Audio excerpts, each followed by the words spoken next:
Olá, eu sou o professor Rogério e hoje nós vamos dar, continuação ao nosso estudo sobre história clássica, né? Então, na aula passada a gente falou sobre, as guerras hegemônicas e como que a sociedade grega ela chega, ao seu declínio, a partir de quando houve o conflito entre Esparta e Atenas, então essas duas polis que eram as mais poderosas, quando elas lutam entre si, elas vão causar uma crise tão profunda que elas serão dominadas por outras cidades que eram menosprezadas por elas, no caso Tebas e depois a Macedônia. Mas, a aula de hoje ela vai estar concentrada no seguinte: quais são as heranças, que os gregos deixaram para nós? Então, quando a gente fala em Grécia, então a primeira coisa que vem na nossa cabeça é exatamente o quê? A cultura grega. Nós somos frutos da cultura grega. Então, a cultura grega chega até nós, pelos romanos, mas antes dos romanos, se apropriarem da cultura grega, nós temos que saber como é que essa cultura grega ela se organizava. Então, quais foram os elementos da cultura grega que chegaram até os dias de hoje a nós? Então, eu preparei um materialzinho aqui que ele é importante, a gente frisar, que tem muitas coisas que a imagem ela fala muito mais do que as palavras.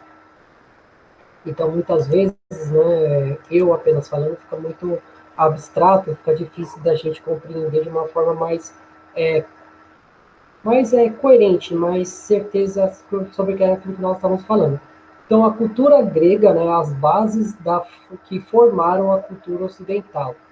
Então, nós vamos falar aqui da cultura grega de uma forma mais ampla, de uma forma mais geral, mas cada aspecto e como todos esses aspectos, vão trazer até a nossa realidade.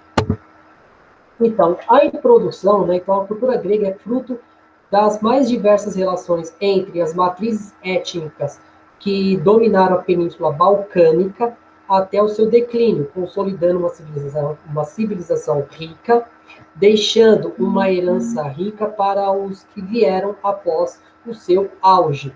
Então, na Península Balcânica, nós temos muitos povos que estavam ali chegando, interagindo, dominando e sendo dominado. Então, sempre quando há essa relação, existe uma forma de agregar, agregar elementos para essa cultura, pelo lado positivo ou pelo lado negativo, mas há uma transformação cultural, que vai dar a base da cultura grega.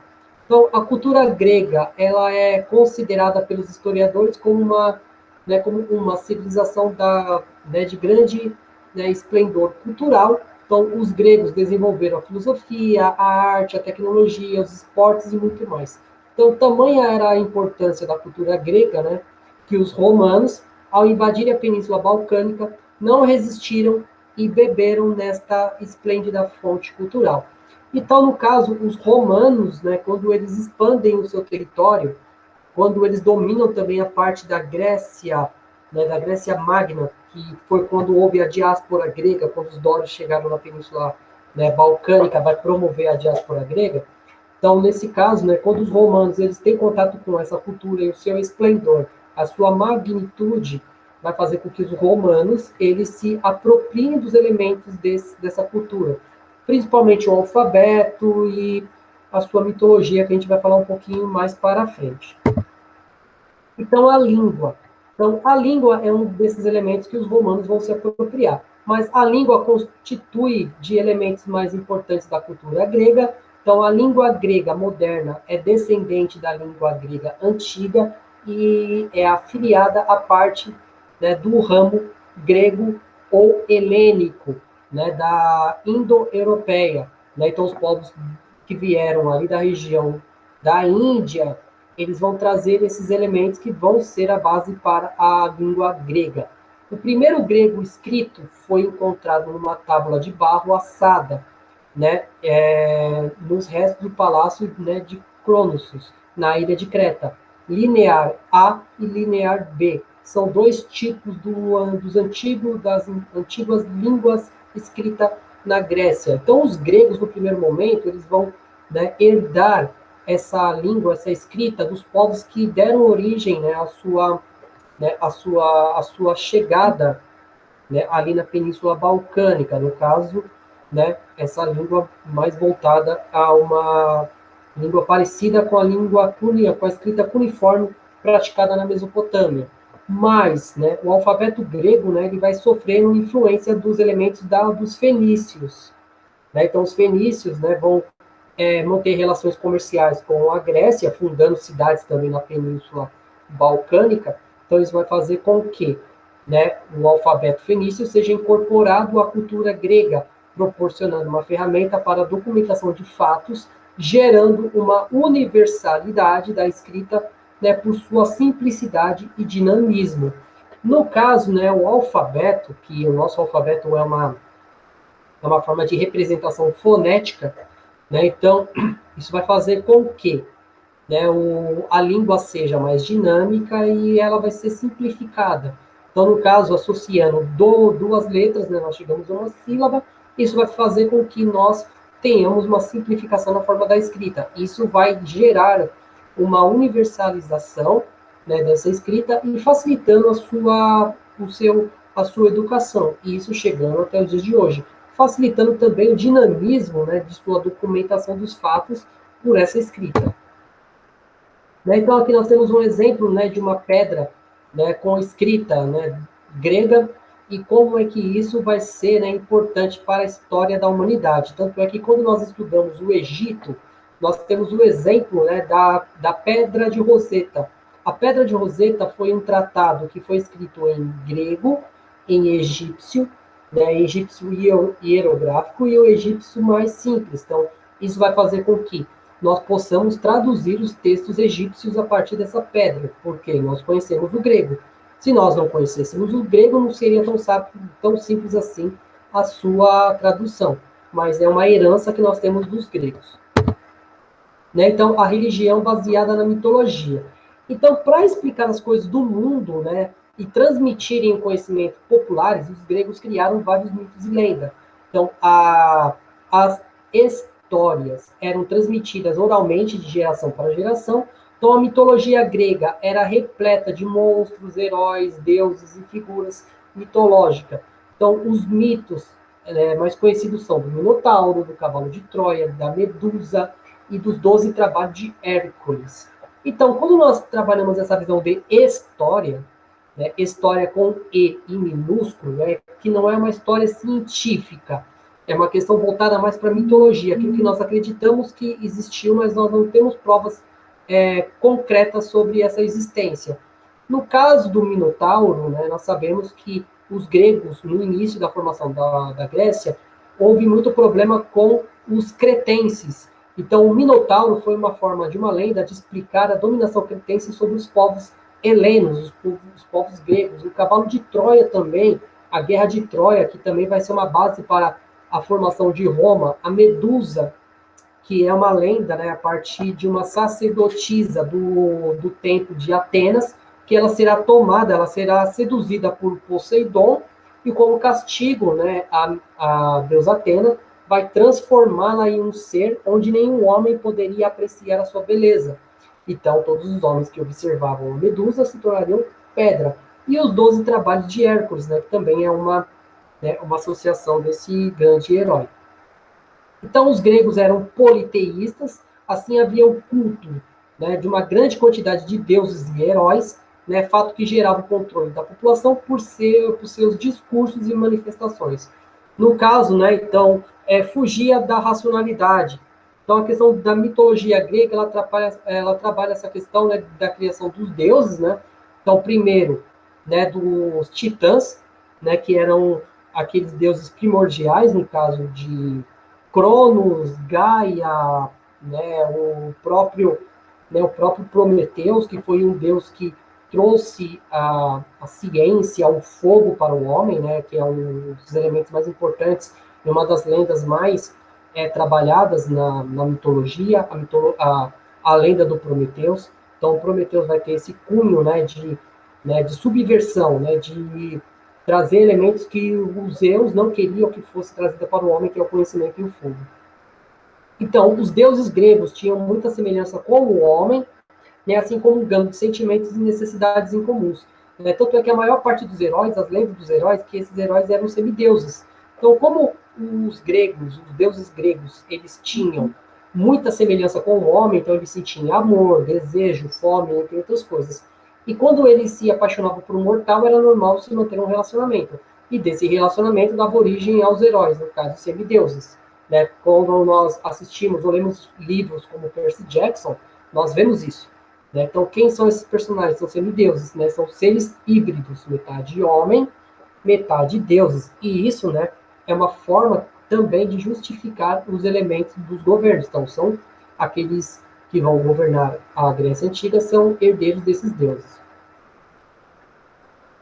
Então, cada cidade grega tinha um deus protetor, fato que iria dar características a estas, no caso, de Esparta era o deus Ares, deus da guerra, que depois vai ser deus Apolo, a Atenas, a deusa da sabedoria, e por aí sucessivamente. Então havia também diversas festas em honra a esses deuses, no caso as Olimpíadas, que era jogos, que nós vamos tratar um pouco mais para frente, mas a gente lembrar que era em honra a Zeus, a Dionisíacas, que são as festas voltadas a Dionísio, era o deus da fertilidade, entre outras. Então aqui nós temos os principais deuses gregos, no caso Zeus, Poseidon, Atenas e por aí se vai. Então existia uma grande quantidade de deuses, cada um com um elemento da natureza. Então a filosofia. Então a filosofia ela surge como uma contrarresposta à mitologia. Então, no caso, ela surge como uma resposta contra a superstição usada pela mitologia. Assim, os diversos pensadores das mais variadas cidades e colônias iniciaram a contestação desses discursos. Então, a cidade de Atenas foi o palco do grande desenvolvimento filosófico durante o período clássico grego, a partir do século V a.C. Então, os filósofos gregos pensavam e criavam teorias para explicar as complexas existências humanas, os comportamentos e sentimentos. Podemos destacar como principais filósofos gregos Platão e Sócrates e Aristóteles, e podemos citar também Tales de Mileto, importante filósofo e matemático, e astrônomo da Grécia Antiga. Então, quando nós falamos em filosofia, então essa filosofia ela surge muitas vezes fora das principais cidades gregas, mas elas vão ser incorporadas principalmente em Atenas. No caso do Tales de Mileto, do Pitágoras, entre outros. Mas o porquê a importância da filosofia? A filosofia ela surge como uma forma de dar conhecimento a discursos que eram considerados supersticiosos, falaciosos, cheios de mentiras. Então, eles vão buscar dentro da lógica, da matemática, da astronomia, certezas que vai levar o homem a explicar o complexo sentido da existência. Então, por que nós existimos? Qual é a função da existência humana? Então, ele vai desvencilhar a questão da mitologia, trazendo a partir da razão dentro do discurso filosófico. Então, aqui nós temos vários filósofos gregos, como Platão, Aristóteles, Sócrates, Tales de Mileto, Pitágoras, entre outros. Então, existe uma grande quantidade de filósofos. E esses filósofos, eles vão buscar explicar as coisas que a mitologia não era capaz de explicar simplesmente. Então, esses filósofos vão ganhar muita força naquela realidade. A história. Então, muitos dos acontecimentos que chegaram até nós, então, dos fatos ligados à antiguidade, está ligado ao Heródoto, considerado o pai da metodologia da história. Assim, buscando romper com a forma oral da transmissão de fatos e, assim, produzindo textos sobre os acontecimentos. Então, no caso, a história, a forma como nós conhecemos os povos da antiguidade, os egípcios, os mesopotâmicos, entre outros, nós temos que agradecer aos gregos, porque os gregos vão relatar, vão escrever a história. Não vai ficar apenas um discurso oralizado, tanto é que o primeiro historiador da Europa, porque também nós temos historiadores dos povos orientais, será o Heródoto. O Heródoto ele vai criar a base para a metodologia, a forma de estudo da história. Então, a partir desse momento, a história surge como base para a perpetuação de um grupo no poder, além de retratar apenas um lado dos fatos, normalmente os vencedores, como a gente já falou lá sobre as guerras médicas. Nós vamos contar a história a partir da visão dos gregos. né, criando uma visão heróica dos gregos e minimizando a importância dos persas, né, tratando os persas como um povo bárbaro, um povo que não deveria ser estudado, mas na verdade é por conta que eles perderam o conflito, e não pelo fato deles não terem, né, importância na história. Né, então aqui nós temos uma estátua do Heródoto, né, que ela é retratada aí da sua importância, que ele sempre vivia estudando, ele foi um daqueles que retrataram as guerras médicas, né, então ele estava lá no conflito, né, então ele é uma testemunha ocular do acontecimento, então isso que também dá uma veracidade muito grande para o seu discurso, isso é importante de nós sempre estarmos frisando. Então, a política. O termo política se deriva de polis, então uma das mais impactantes heranças gregas, né, que mesmo em modelo oligárquicos eram comuns ter assembleias dos cidadãos, os debates das ações a serem avaliadas para o bem coletivo. Então, no caso, né, da política, então a política, a democracia surge na cidade de Atenas, mas, né, as assembleias elas existiam em todas as cidades, em Esparta, em Corinto, em Tebas, na Macedônia. Então isso era uma forma do quê? De controlar o poder do rei. Mas todos eram cidadãos? Não. Tanto é que nós estamos falando aí em oligarquia e em aristocracia. Então, oligarquia são os grandes proprietários de terras e aristocracias também são proprietários de terras que tinham a possibilidade de estudar, de usar o ócio, né, para participar dos debates. Então, e quando a gente fala em democracia, então a cidade de Atenas é considerada o berço da democracia. O cidadão ateniense, homens nascidos na cidade, adultos e livres, eram aqueles que podiam participar das votações, que ocorriam nas ágoras, praças públicas. Então, decidiam de forma direta os rumos da cidade-estado. Né? Então, tem uma questão aí, né, da questão que nós voltamos à nossa política. Né? A nossa política é uma política representativa, né, que nós escolhemos representantes que vão votar pelos nossos interesses lá numa Câmara maior, no caso, Câmara dos Deputados, dos Senadores e por aí se vai. No caso, em Atenas, os cidadãos, eles decidiam diretamente o que seria feito a partir dos seus interesses. Só que para ser cidadão tinha que ser homem, nascido na cidade, adulto e livre, não poderia ser escravo. Isso diminuía drasticamente a quantidade de cidadãos. Mas, né, é um exemplo que nós seguimos até os dias de hoje. Né? Para uma sociedade que não reunia mais do que 10 mil pessoas, no caso da cidade de Atenas, era uma forma bem interessante de participação. Só que, para ter participação, a pessoa tinha que ter tempo livre. Por isso que nós trabalhamos uma visão de ócio. O que é o ócio? É você não ter que trabalhar para poder participar, né, das ágoras, dessas organizações entre os cidadãos. Né, que a gente vê também lá na formação de Atenas, né, que tem um período onde, para democratizar essa participação, os políticos começam a ganhar um salário, ganhar uma quantidade de recursos por mês. Assim, isso, né, vai democratizar a participação política naquele período.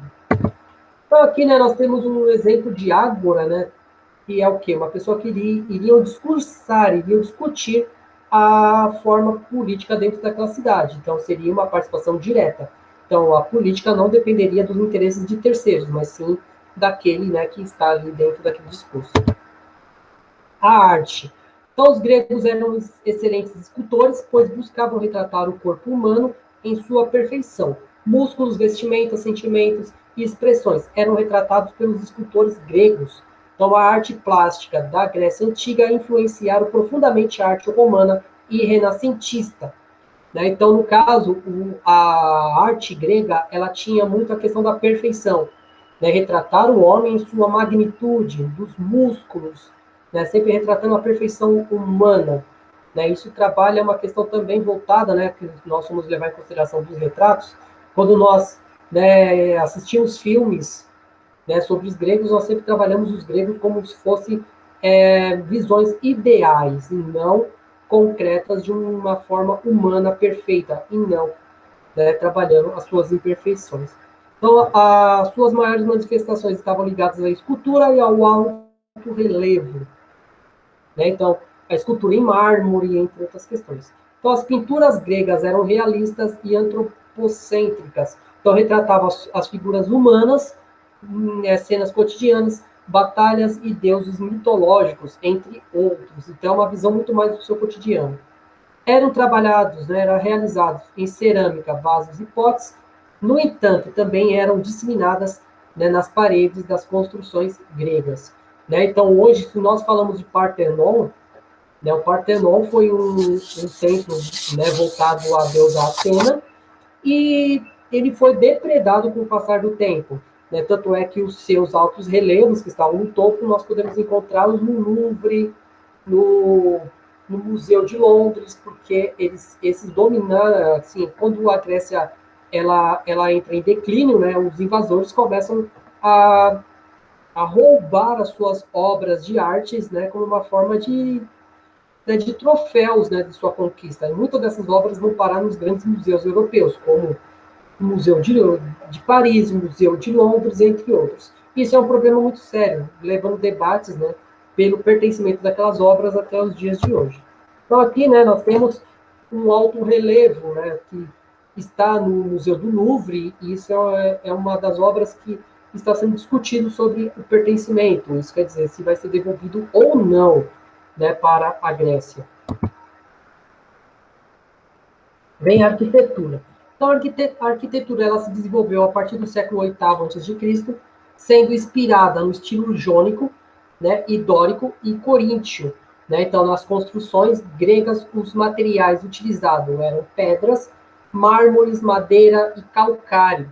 Né? Então, era um tipo de construção mais voltada assim, às colunas. Né? Então, eles usavam muito a coluna, e isso vai fazer com que cada cidade, no caso, as jônicas, as dóricas, e as de Corinto, né, seriam, né, modelos a serem copiados. Então, naquele tempo, as estruturas já contavam com grande engenharia, simetria, né, e o uso de cálculos e proporções matemáticas. Então, eles vão usar a aritmética criada pelos filósofos para fazerem, construir essas cidades, né, essas obras arquitetônicas perfeitas.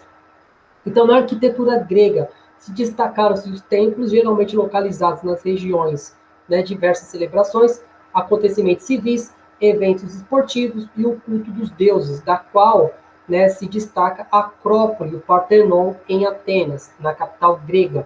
Então, para os gregos, os deuses habitavam os templos, além dos templos gregos, praças e teatros foram, né, erguidos. Né? Então, no caso aí, quando a gente fala em erigidos, né, construídos, transformados, então, no caso dos teatros, a acústica era algo extremamente sofisticado, se nós formos pensar. Né? Teatros que reuniam 2, 3 mil pessoas no mesmo ambiente, e você poderia escutar o ator lá na frente com uma perfeição. Mas por quê? Por conta da acústica, como é que o som ele vai se propagar com a construção. Né, aqui nós temos um modelo, né, de colunas, né, voltado como que esses templos eles eram construídos, né, e como depois de milhares de anos eles ainda continuam ali, né, mostrando a grandeza da riqueza dos gregos. O teatro, então os gregos eram apaixonados pelo teatro, então as peças eram apresentadas em anfiteatros ao ar livre, os atores representavam usando máscara. Então, os gêneros eram a comédia, o drama, a sátira, que retratavam principalmente o comportamento e os conflitos dos seres humanos. Então, Ésquilo e Sófocles, né, foram os dois maiores importantes escritores de peças do teatro da Grécia Antiga. Então, no caso, eles vão retratar, né, no caso de comédias, que são, né, a base né, da cultura grega, o drama, né, ou as tragédias, e as sátiras, que era uma forma de você fazer críticas aos políticos, aqueles que governavam a região. E isso vai trazer, né, elementos até os dias de hoje que nós ainda continuamos, né, essa questão do teatro. Então, o teatro grego foi um dos mais importantes elementos da cultura grega, surgiu através dos festivais realizados pelo deus Dionísio, né, divindade das festas da fertilidade e do vinho, era um dos mais célebres acontecimentos que faziam parte da vida social da Grécia Antiga. Então, eram encenadas durante o dia inteiro os gêneros, né, desenvolvidos foram a tragédia e a comédia. Né, no caso, Dionísio, né, que depois, né, vai ser incorporado pelos romanos como deus Baco. né? Então, a questão do teatro tem muito a ver com os seus festivais. Então, aqui nós temos um exemplo, né, de um teatro grego, né, como é que esse teatro ele era importante dentro dessa visão e como é que o teatro vai ser, né, um dos legados mais importantes dos gregos antigos. Os esportes, então, foram os gregos que desenvolveram os Jogos Olímpicos, né, que aconteciam de 4 em 4 anos na cidade de Olímpia, né, aos pés do Monte Olimpo, que era considerado a morada dos deuses. Então, era em homenagem ao deus principal, Zeus, né, então, onde os conflitos eram paralisados em sua honra. Então, no caso, a cada 4 anos, esses jogos eles aconteciam, que reuniam vários tipos de modalidades, no caso, né, de corrida, arremesso de disco, de peso, teatro, hipismo, entre outras modalidades. A retórica, né, o discurso também era uma modalidade considerada ali como parte das Olimpíadas. Então, os vencedores das Olimpíadas recebiam, né, das suas cidades como verdadeiros heróis. Então, eles recebiam a folha, né, eles recebiam uma coroa de oliveira, né, que é uma das marcas da Grécia, né, a produção de azeite. Eles também recebiam uma ânfora cheia de azeite, né, que era um produto muito importante para aquele período, né, e eles também recebiam as honras de suas cidades. Então, eles eram recebidos como heróis.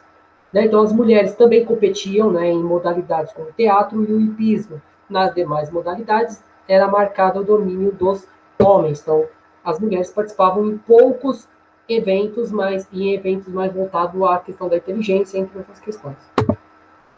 Então, aqui, né, nós temos um vaso, né, que retrata a luta greco-romana, entre outras modalidades que eram praticadas ali naquele momento. No caso, o arremesso de dardos, que são trazidos até os dias de hoje, né, para as nossas Olimpíadas até os dias de hoje. A medicina. Então, a partir do século V a.C., que a medicina passa a evoluir quanto o campo do conhecimento prático e intelectual, né? Então, a medicina, a intervenção dos homens, né, em doenças, então os médicos passaram a ser profissionais responsáveis pelo conhecimento e aplicação de plantas medicinais para curar doenças e pelo desenvolvimento de técnicas cirúrgicas em contexto de guerra. Então, no caso aí, né, então, vai começar a ter essa expansão da medicina e principalmente o uso de elementos, né, como ervas e outras substâncias, né, para poder curar as pessoas, principalmente em contexto de guerra. Então, a cura, paulatinamente foram sendo, né, desvinculadas as religiosidades e assim, né, como outras áreas, houve investimento e procura de explicações racionais. No caso, né, a filosofia ela vai colaborar muito para a medicina, principalmente de desvencilhar uma visão, né, voltada à religiosidade, né, então a pena, a doença como um mal criado pelos deuses, né, para o homem, como uma forma de pagamento dos seus pecados. Isso vai fazer com que o homem busque pela razão dentro da construção desses tratamentos, né, cirurgias, entre outras coisas. Então a história procurou narrar e explicar fatos ocorridos em determinados contextos, assim como a medicina buscou explicar o funcionamento do corpo humano. Então, suas práticas que resultam a investigação e que marcam, né, o início do pensamento científico no mundo ocidental. Né? Então, a medicina ela começa a ser trabalhada, né? Já no Egito existiam estudos, né, sobre o tratamento, né, dos males que o corpo sofria, e na Grécia, né, também vai ter essa influência, né, e nós vamos ver que depois no Império Helenístico essa prática de medicina vai ser, né, levada para o Oriente e também eles vão beber muito da fonte do Oriente para tratar essa questão da medicina. Então aqui nós temos também um vaso, né, mostrando como é que eles estudavam essa questão do corpo humano a partir de tratamentos, a partir, né, fugindo daquela questão, né, religiosa. Então, para a gente concluir aqui, a cultura grega, né, para a consolidação do mundo ocidental, como conhecemos hoje. Então, a cultura grega é a base, né, para muitas coisas que nós entendemos como cultura ocidental. Então, os gregos, mesmo nunca concretizando uma unidade territorial, sua cultura foi o que se gerou esta visão de uma superioridade e união, mas que se torna um modelo aos povos que o sucederam. Né? Então, no caso, né, a cultura grega vai ter essa forma, né, de perpetuar, de eternizar o período em que as polis estavam no seu auge.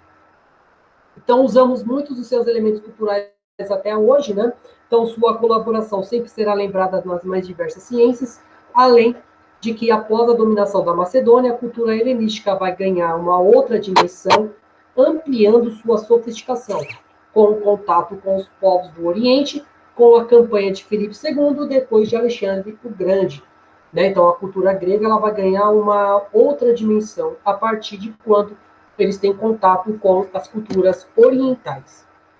Né? Então, no caso aqui, né, então, quando a gente fala em Grécia, né, tem todos esses, né, esses parâmetros que nós devemos levar em consideração. Né? Então, a cultura grega, né, como uma parte, né, fundamental para a sociedade ocidental, né, e como é que nós vamos ainda comungar desse conhecimento tão vasto e rico que surgiu lá no século, né, mais ou menos há 2.000 anos antes de Cristo.